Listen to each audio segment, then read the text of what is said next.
welcome, Kathryn. So Yes. Kathryn works with professionals who have buried their creative soul in the daily grind, and she helps them regain their creative confidence so that they can thrive at work and also beyond work. I love that. I love that because the creative confidence is something that I think kind of gets beaten out of a lot of us as we're children. And, and we feel like, oh, I'm not creative anymore. But the fact is, it's just something, it's a muscle that we need to strengthen within us. So, Kathryn, tell us about how you got interested in art and creativity. I know people would love to hear about what kind of mediums you enjoy working in, and then how that really began this journey into creative confidence. I know that's a big question, Yeah. but I'd just love for you to go ahead and introduce that. It's Yeah. such a juicy topic. Well, it's a favorite topic of mine. The muses have always been with me ever since a young child. I was always interested in either drama, singing, art, visual art, music. I played violin. And so, I've always been, art is just intrinsic to who I am. But the thing that I always wanted to do the most is visual art. And it's actually the thing that I got the least support around. I was not the most talented kid in art class, but I was just passionate about it, and I taught myself a lot by. Back in the day, I'd go to the library and I would read on how to do things, how to draw. I'm trained as a graphic designer, so I've worked that way my whole life. I do photography, and when the switch began to happen for me was in my early 20s when, I had been suppressing this uh, desire because I believed that I could not um, work visually in art. And consequently, I had a lot of depression in my 20s. And it wasn't until one kind of I don't know, fortuitous moment where I had an inner voice say to me that depression is the suppression of expression. And yeah, and that, I heard it. And so I began to take the steps to say yes to my creative passions. And then fast forward to my early 40s, I went back to school for my degree in visual art because that was something that I always wanted. And I had the great fortune of going to Naropa University. Oh my, I didn't know that. Yeah. Wow. Yeah. Uh, Wow. so that bridged the contemplative practice aspect with visual art, and it totally changed how I looked at myself as an artist. I had wonderful instructors there, and the contemplative aspect really is a big foundation to what I do now. I love that. We have spoken so many times, and I didn't know you had that background. So now I really understand the connection to mindfulness and creativity within you. But we'll get to that. We will Yeah, totally yeah. get to that. And it's interesting that you say in your 20s you were really trying to figure out whether you could move into visual art. You and I both share a background as creatives. And I remember really wanting to go to college and being told by the person I admired most, who was my grandmother, that art was a hobby. And it wasn't until after I graduated with a business degree in entrepreneurship and new venture management that I had the rebirth of that creative desire that had always been within me. So I love that even though you weren't sure, you still pushed through that and you still went. You had this great experience at Naropa. And I love your quote. I actually typed it in the comments. Expression is the suppression of expression. It's actually Huge. I just love that. It's depression is the suppression of expression. Of course it is. Of Yeah, course yeah, it is. yeah. Just, Let me edit that right now. Depression. Thank you. yeah. There we go. We got that right now. I mean, yeah, that was Go my ahead, truth. please. Yeah, that was my truth. That was my experience. And you know, I've always been passionate about creative process, and I've always wanted to talk about, you know, creativity with people. And this is, you know, a recent incarnation of my own expression. Because, you know, what you point out about your grandmother is such a common experience. The adults in my life weren't, you know, they were given the same messages. Your grandmother was given that message. She couldn't have passed that message on to you. And probably she had some very deep desire to do art herself, but, you know, just the habitual conditioning came up and just said, no, it's a hobby.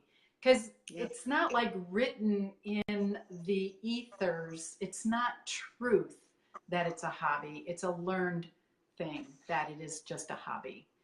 So, but it doesn't have to necessarily be the way you make your living either, for it to be an intrinsic and important part of your life. And that's part of what I do. What I try to convey to people is like, you don't need a radical change. You don't have to just like quit your job and, you know, become an artist, because that terrifies people because they think they're not going to make a living, which has nothing to do with art making. That has to do with developing business skills, you know, two entirely separate different things.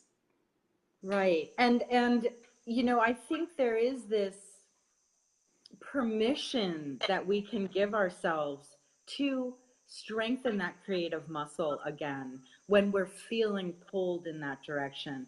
And like you said, we don't have to create a career out of it, but we can honor it and allow it to be practiced in ways that fulfill and nurture us.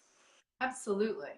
And inform your work, you know, because if you feel like you are creative, I think you're going to be more likely at work to take risks, to be visible, to want to contribute, because you're doing that, you know, on your own in your own life.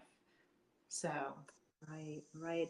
I just love what you just said there, you know, how as we can strengthen that creative expression within us, it's not just in the artwork or the music or the whatever it is that we are quote unquote creating as art, excuse me, but it extends out into how we're thinking about work problems, how we're beginning to just, you know, the phrase, I guess, is think out of the box, right? Right. Exactly. Yeah. Sorry. Those are dogs. Well, mine might join you in a minute. So, you know, Kathryn, one of the things that we were talking about as we were putting together the thoughts about having this talk today was about the inner critic and about how the inner critic often is what holds us back from even attempting to reignite that creative spark within us. I'd love to hear some of your thoughts about the inner critic, maybe how, if you've had any struggles in your life with the inner critic and what that looked like, and maybe, you know, even what it was that, how it was that you were able to move through it, if that makes sense. Yeah, it makes perfect sense. Well, I don't think my inner critic has left my life, but it has a different volume in my life, and it doesn't control me anymore. Well, I can't say anymore, but 90% of the time, I think we're always invited. That's something in us that I don't know if we'll ever get rid of. It's not my experience that it ever completely goes away. It'll always send you an invitation to the party, but you just don't have to go to the party. So one of the ways, well, mindfulness has been a huge role in diminishing the validity of the inner critic in my life.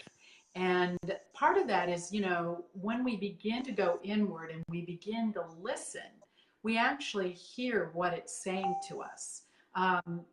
Before that, it very often is just this drone in the back of our head, and we know it's there. We know it's controlling us. We kind of hear what it's saying, but we really don't hear it completely. And I think when you begin to hear maybe some of the crazy things that it says to you, you can kind of take a step back and go, I don't think that's true. You know, so that's one aspect of dealing with it.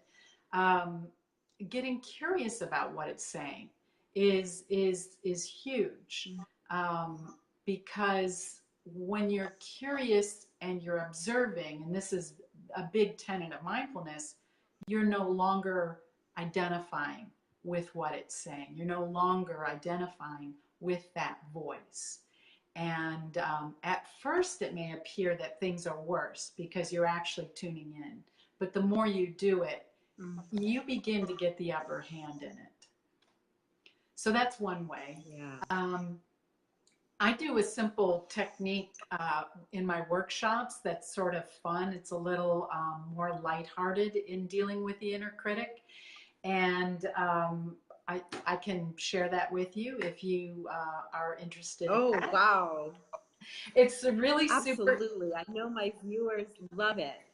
Okay. Let's do it. Yeah, no, people love to do an exercise. So any little tools, you know, any little new tools that we can put in our toolbox and pull out when we are faced with some type of a challenge, I think they are always welcome. So I'd love to do that with you.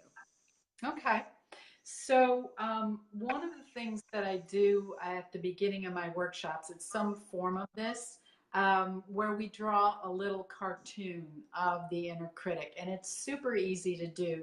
So you just kind of take a Sharpie, and then you can take a, this is just a little index card. It can be scrap paper. This is going to be like a 2-minute thing that we do. So I'm going to just go ahead and draw a little doodad guy for you. So it's best to keep it really cartoony and light, because partly, you know, it's your inner child oftentimes that's needing to draw this. So make it childlike and make it fun.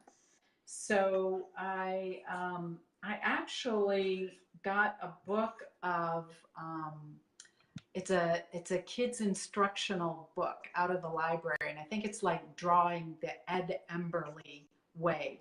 And you might check your local library to see, but he's got these wonderful little cartoony faces that you can make. So this is what I do. So we're just gonna do this little guy, and he's gonna be kind of grouchy,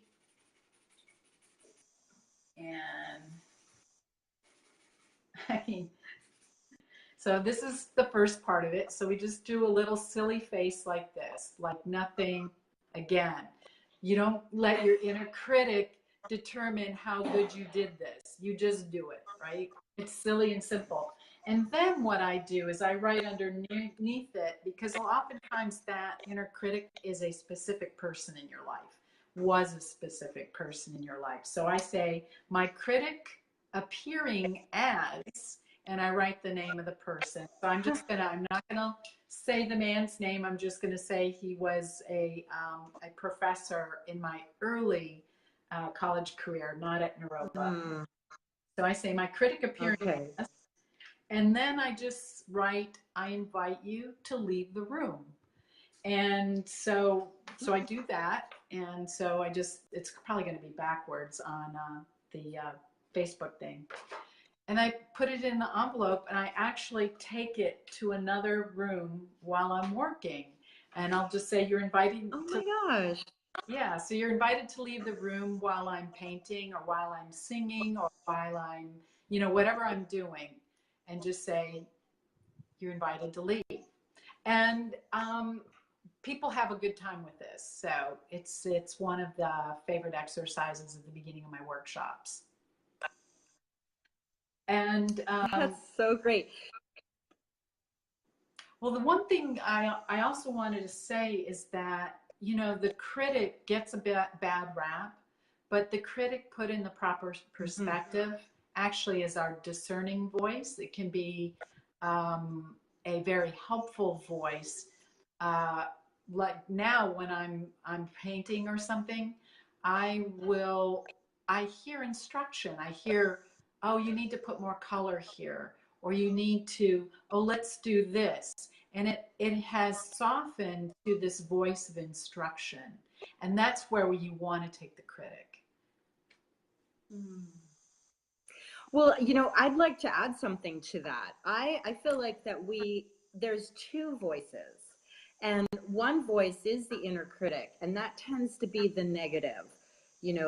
That painting sucks. Why did you put that color on it? You just ruined it. That's Right. the inner critic. And then I think that we have the intuitive wisdom voice that says, oh, maybe a little bit more pink over here would be really nice, complementary to the black over here. And so I like to actually distinguish between the inner critic and the intuitive wisdom.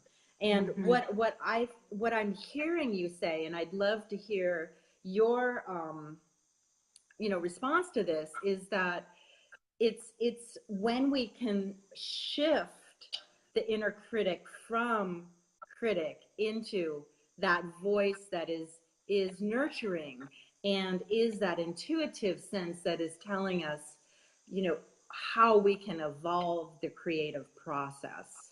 Does that make sense? Yeah, I think it does. I think whatever way you look at it that is helpful is the way to look at it. So if it's, you see that it's two voices and that feels right to you, then do that. And if I kind of like the idea of the critic kind of having a helpful role if given the opportunity. And because then it feels a little less adversarial. And not that I've always got this struggle between these two things. So for me, it's helpful to look at it that way. And the way, I like that. yeah, and the way you get there is just by practicing. I mean, there's no way around just doing it and meditating, mindfulness, listening to it, and then also, as you take those steps to open up to your creativity, um, you just do it by practice. Let me ask you, do you have any rituals that you do before you begin a creative endeavor? Do you have a short meditation that you do? Do you light a candle? Do you say a prayer? I don't know. I'm just curious. I usually, well, there's two things I like to do. Well, three things. Sometimes I dance and just I'll put on some really good upbeat music or soulful music. I love to dance like nobody's watching, and I often do. And I I like just getting into my body. I think it's very helpful to get into your body because art making is not just a mental, I'm speaking specifically of visual art. So it's not just a mental visual thing. It's a whole body thing. And that also just kind of loosens up my energy. I like to do some yoga beforehand. And I don't always do dancing yoga. I'll do one of these things. I almost always sit quiet beforehand, though, and just allow my mind to settle. And then as I begin, one of my most favorite kind of meditative ways of moving into making art is I just like to paint squares of color.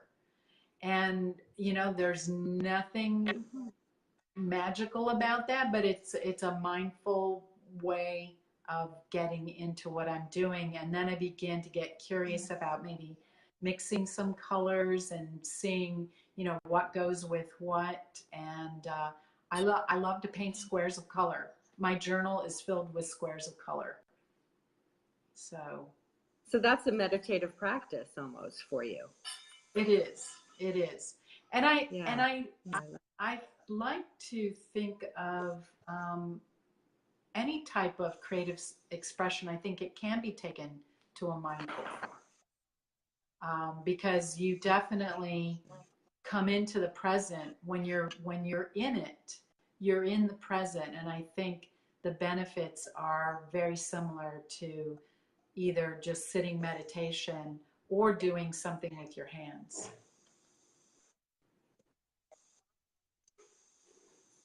That's awesome. I love that. I love that. Because our talk is about reigniting our creative confidence. So, these are little tools and little tips that we can start to use in terms of moving into a creative practice. But as you're working with your clients, I'm curious how you are bridging this gap between the actual art making and then the building and reigniting this creative confidence, because I would imagine that this creative confidence can really span pretty much all areas of your life. Absolutely. Well, what I really try to work with my clients is to establish a daily practice and to try to begin to make whatever small committed time that you can make to begin there. And that might just be 10 minutes or 15 minutes. I think if you can do 15, it's great. But if you can only commit to 10, that's great too. And, I'd like to talk about how, developing a habit, like, I don't know if you ever smoked cigarettes in your life, but I used to be a cigarette smoker. And I was also a habitual cigarette quitter. So I attempted quitting cigarette smoking many, many times. And what I noticed is that, establishing a practice is very much the same as what happens when you are a habitual smoker, you quit, and then, you might start bumming a cigarette, right? And, maybe you're having coffee with a friend and they smoke, or you're having a drink and you like, oh, well, can I bum that cigarette? So you have a little cigarette. So you just start small. And then the next thing you're maybe having a couple. And then before you know it, at least in my case, I was half a pack or a pack a day smoker. So if you can apply that same thing to developing a habit, you start small and you start with it so that it seems barely noticeable. And then you begin to add, and then you begin to add. And then the next thing you know is that something in you shifts and you develop a more of a craving to do it longer and more frequently. So that's one of the things that I really try to get my clients into the groove of establishing a practice, and being accountable sometimes is the only way people do that. So that's the advantage of working with someone like me, is that, I'm that person that they can be accountable to and have check-ins with, to make sure that they're developing that habit. Fabulous. Well, I am a big fan of a daily practice, and that's something that I use in my work as well, because I feel that, especially when it comes to confidence and strengthening that muscle, it is those daily acts of habit that we begin to create. And that is our daily check-in. That's our daily time for looking inside and looking at our inner landscape. And so I love that you also are using a daily practice. I have a question about that. I wonder if there is, if we are specifically looking at reigniting creative confidence, I'm wondering if we, thanks, Michelle. Geez, that was a lot of hearts. Thank you so much. I saw.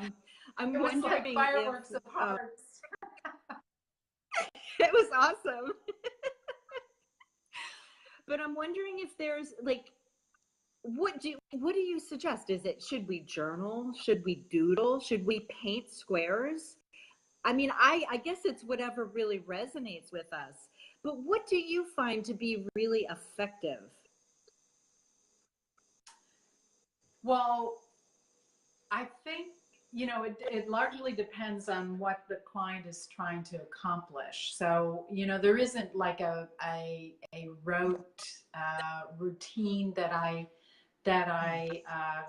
one size fits all solution, but it's going to have some components of journaling, language journaling, and visual journaling. And I find that those two practices approach aspects of your creativity and aspects of your brain differently. And what I love to do personally is I will divide up. I get a very big pad of paper for my journaling. I don't do a small journal generally when I'm at home. When I'm traveling, it's different. But I will divide that page up so that there's a writing portion and that there's a doodling portion, and maybe sometimes I'll throw in a few colored squares. But I allow the process to lead me. And I think that is, that's where the confidence comes in, because you begin to listen and you begin to hear how you're being led in your own awakening process. And I think nothing can give you confidence like that. Desiree says that she likes to doodle and actually look between the lines. That's kind of an interesting comment, right? So, Yeah. Kathryn, tell me, you mentioned about the brain differences, and I think a lot of us know right brain, left brain, but tell us a little bit more about how the journaling is different from the doodling, if you don't mind. How we're using, maybe it's our, you understand what I mean, I think. Yeah. Well, I think you've already kind of spoken to that. Our left brain, right brain hemispheres. Left brain is more language. Right brain is the holistic, more visual art, if you will. So I think engaging both is really helpful. A lot of times I will try to write with my non-dominant hand, and sometimes I'll actually dialogue with that, but sometimes it's just writing, not even dialoguing, just that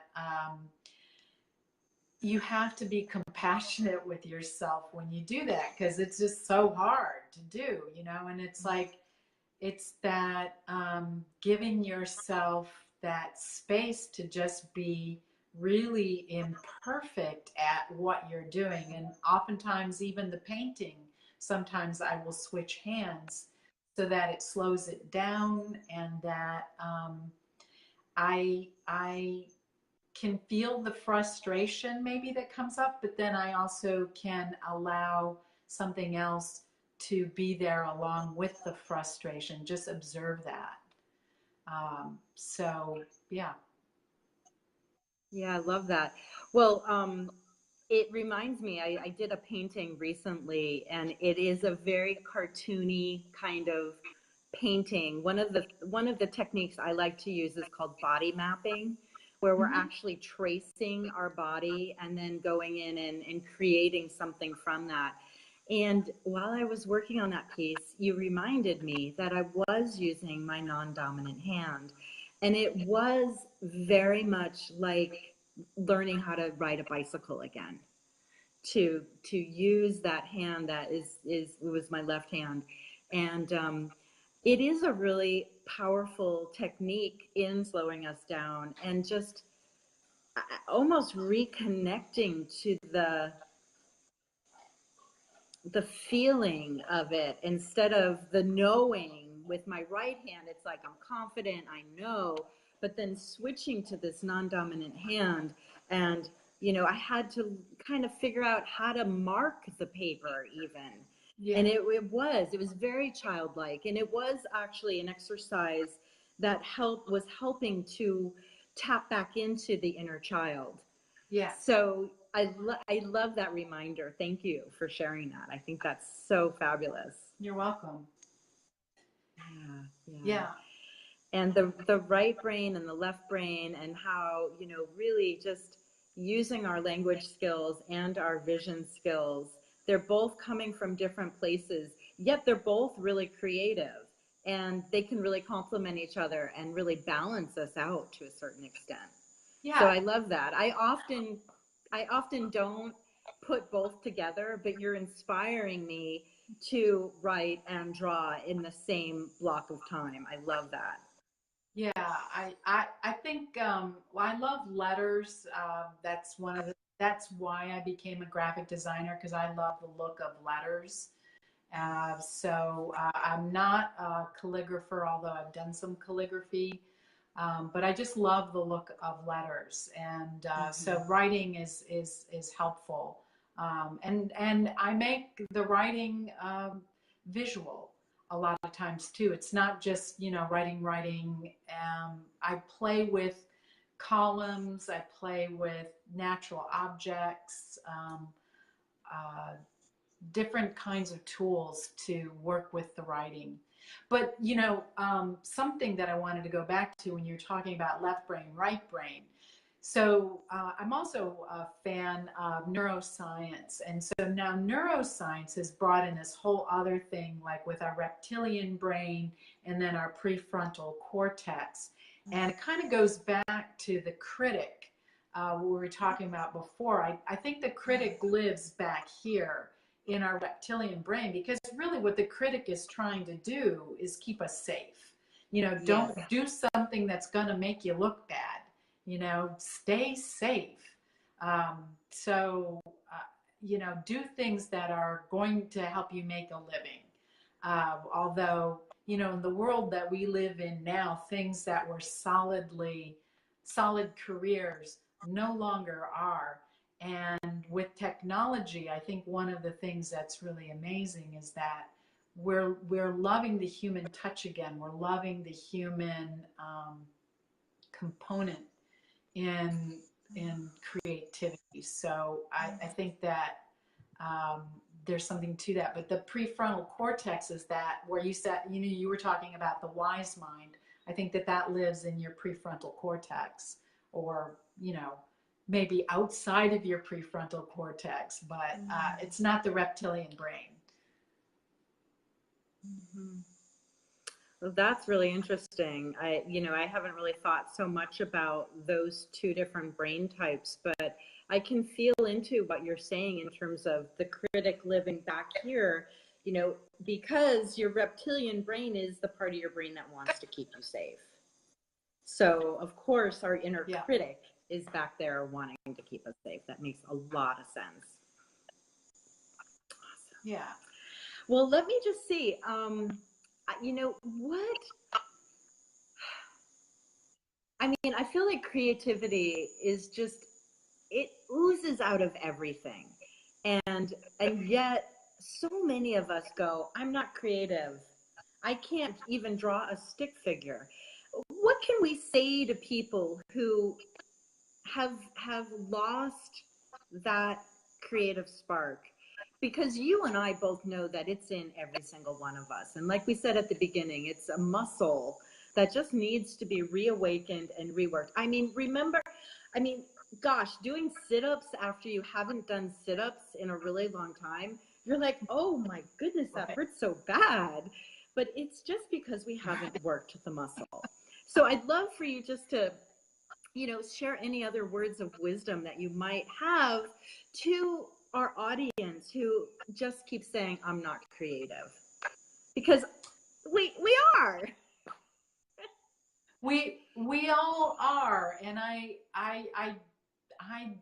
definitely believe that it's our intrinsic nature to be creative. Now, I think sometimes people confuse creativity with a specific skill, because perhaps they can't draw. There's this blanket idea, I'm not creative. But that same person who doesn't draw might be a fabulous gardener. I am not, I admire people who have these beautiful gardens that know all the, I mean, just, I have several friends here in Colombia who are beautiful gardeners. Um, I think that that is a wonderful creative um, pursuit. You might not be able to sing, but you might love dancing. Our This is the thing. I just came back and talk about how creativity permeates a culture. I was looking with the tour group that we were on, we were looking at creative expression that stemmed back to the 6th century BC. And if I see that Linda Smith is watching and she was on that tour, so 6th century BC. So that's a private joke. But it just, what it struck in me is that the human impulse to create was with us from the beginning of time, and it's still with us today. You just need to begin to say, maybe I don't know the way I'm creative, but I feel this pull. And that's the thing. If you feel that pull, then that's already your creative nature kind of knocking on the door saying, hello, I'm here. Come listen. Let's have a chat. Yeah, right. And that kind of ties back into the mindfulness, paying attention to what we're hearing inside of us, not just the inner critic or the intuitive wisdom, but just that wholeness within us, and taking the time to be present with who we are, what we are, and how we're feeling in that moment. Because that's when creativity comes up. It's like, oh yeah, here it is. Okay. And we can either just push it aside and kind of keep doing, or we can take its hand and say, let's go play. Yeah, yeah. So I think what I'm hearing you say, for those of us who are looking to reignite this creative confidence inside of us, a couple of the things that you said were this awesome little cartoon exercise. And just to recap that, it's basically drawing a cartoon character of your inner critic and inviting them to leave the room, and actually taking the drawing out of the physical space that you're going to be doing your creative expression in, and moving it out into another room. I made a drawing of mine. I can't see because your screen is frozen, so I'll have to look at it later. I don't see it right now. Okay, well, that's called connection in Panama. So anyways, yeah, so I made a little drawing and that was really fun. And then another thing that I've really heard you say, and I'm in absolute agreement to this, is about the daily practice, and about taking 10 or 15 minutes every single day to journal, to do something, to dance, to just get your body into that creative process. And then I also, we talked a little bit about using your non-dominant hand as you're doing these kinds of things. Is there anything else that you would like to share today about really reclaiming, reigniting the creative confidence in people. I think we've covered quite a lot. It's just fabulous. Yes, I think the thing that I would really like to impart to people is that your someday is now, because Yeah. the illusion of time and that something will be there tomorrow. You can begin tomorrow, or when I retire, or when I've got the exact perfect circumstances. There's no such thing as perfect circumstances, and there's no such thing as tomorrow. It's really an invention in our minds. And so, if you are feeling that tug to want to create, your someday is now. Oh my gosh, that is such a great quote, a great way to kind of wrap up our talk today and to take action. It's a call to take action for Right. for your own inner child, for your own creative life and expression. Your someday is absolutely now. Kathryn, Yeah. how can people get in touch with you if they'd like to explore? Well, how do you work with your clients? Is it through a coaching program? Is it workshops? How do you like to work with clients? Well, I do both. I do private coaching if somebody wants to do that, and I also do workshops. I actually have a workshop coming up a week from Saturday at City Art here in Columbia, and we've got 2 spots left. So it's a wonderful way to step out of time and to the workshop is called Summer Blues, and we're just going to be working with the color blue, and we're going to be working in watercolor. So it's an opportunity to just play and explore, and you know, not just a single color blue, where you can have more than one hue of blue, but that's the limited palette that we'll be working with. And then I also do private one-on-one coaching as well. And I'll type into the comments how people can get in touch with me. And Oh, that'd be great. yeah, and I just see, I don't know, there's a little frozen comment that someone made that said visiting art museums help reclaim creative confidence. I don't know who typed that, but I'm in That's complete. Nicolette. Oh, okay. So I can't see. That's all I see is that little part. So uh, I completely agree that visiting art museums are a great way to reclaim your creative confidence and stoke those creative fires. Seeing real art, work done by contemporary artists, uh, and when I say artists, I mean also musicians, hearing live music, going to concerts, things that expose you to that are all great ways of reclaiming your confidence. Do you have a favorite museum Uh, in the whole world? It's just a fun question. my favorite museum in the whole world. I know that's a really hard question. Yeah, I loved actually the Museum of Modern Art. I would say is probably one of my favorite museums. Also, the Los Angeles County Museum of Art is a favorite museum. So, yeah. And maybe we could ask our viewers too if they Yeah. have a favorite art museum or if they have a favorite form of creative expression. That would be really fun to see in the comments, just so that we can see the huge range that there actually is. Yeah, that would be great. Yeah. Kathryn, this has been such a joy to speak with you today. I really enjoyed our conversation. I could keep talking to you all night about this subject. It's just so near and dear to my heart.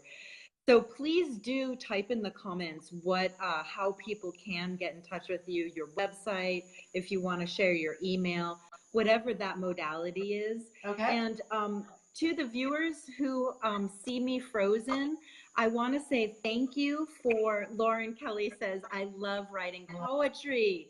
Yeah, that is such another form of creative expression. Absolutely. So the new museum in New York is also fun. I happen to love the Kroller Mueller Museum in outside of Amsterdam, one of my very favorites. You're absolutely welcome, Bob. So happy that you joined us tonight.